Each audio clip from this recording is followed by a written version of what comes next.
sommes au 27 janvier 2026. Mesdames et messieurs, bonjour. C'est la toute première édition de cette journée. Merci de rester nous suivre.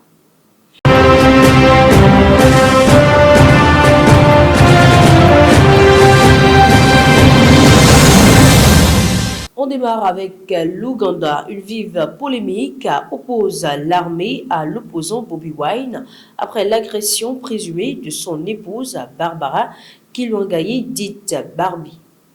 Le chef de l'armée, Mozi Kainerugaba, fils du président Yoweri Museveni, nie toute implication de ses soldats et affirme que l'armée ne s'en prend pas aux femmes, tout en déclarant rechercher Bobi Wine, actuellement en fuite après un raid à son domicile.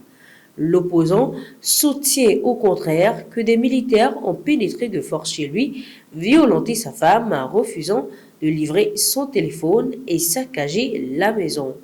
Barbie est depuis hospitalisée à Kampala.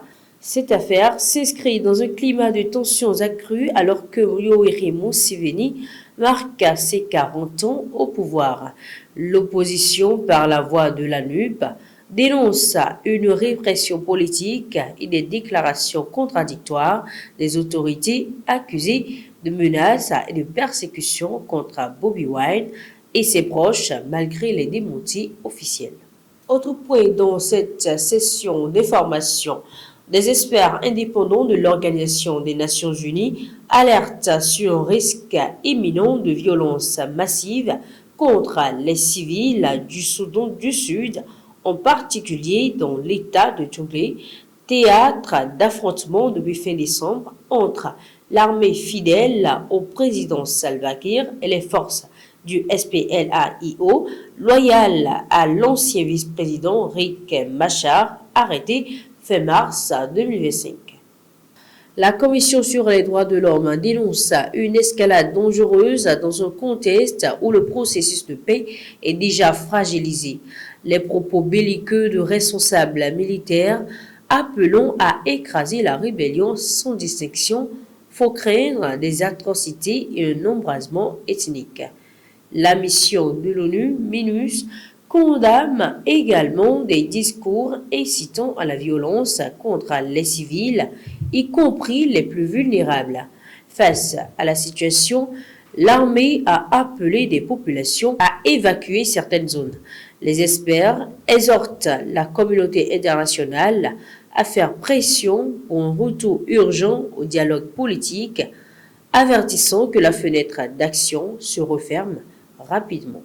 Ce journal se poursuit avec l'actualité internationale. En audition au Parlement européen, hier 26 janvier 2026, le secrétaire général de l'OTAN, Mark Rutte, a tenu à rassurer sur l'engagement des États-Unis au sein de l'Alliance Atlantique, malgré les tensions récentes dans la relation transatlantique. Il a affirmé que Washington reste pleinement impliqué, notamment après un préaccord de Donald Trump sur la sécurité de l'Arctique visant à contenir l'influence russe et chinoise. Selon lui, les États-Unis ont joué un rôle déterminant en poussant les pays européens à investir davantage dans leur défense. Toutefois, Mark Rutte estime que l'Europe n'est pas encore capable d'assurer seule sa sécurité et rejette l'idée d'une défense européenne autonome qu'il juge source de doublons et d'inefficacité. Il insiste sur la complémentarité entre alliés, sur la nécessité de garanties de sécurité durable pour l'Ukraine. Cette position est contestée par la France qui défend un renforcement du pilier européen de l'OTAN. Et pour finir, nutrition infantile en France, après Nestlé et Lactalis, Danone est à son tour concerné par une vaste alerte sanitaire liée à une possible contamination de lait infantile par la céréulide, une toxine bactérienne.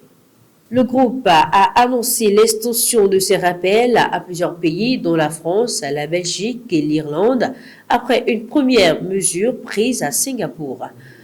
Les autorités sanitaires assure que tous les lots suspects ont été retirés du marché avant leur commercialisation. En France, la ministre de la Santé a confirmé le retrait total des produits concernés et appelé les parents à vérifier les rappels sur le site officiel Rappel Conso.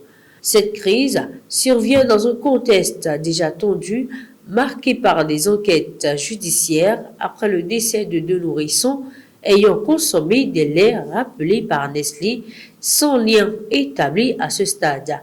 Au-delà des inquiétudes sanitaires, l'affaire fragilise l'ensemble de la filière du lait infantile, affectant la confiance des consommateurs et provoquant de fortes turbulences sur les marchés financiers.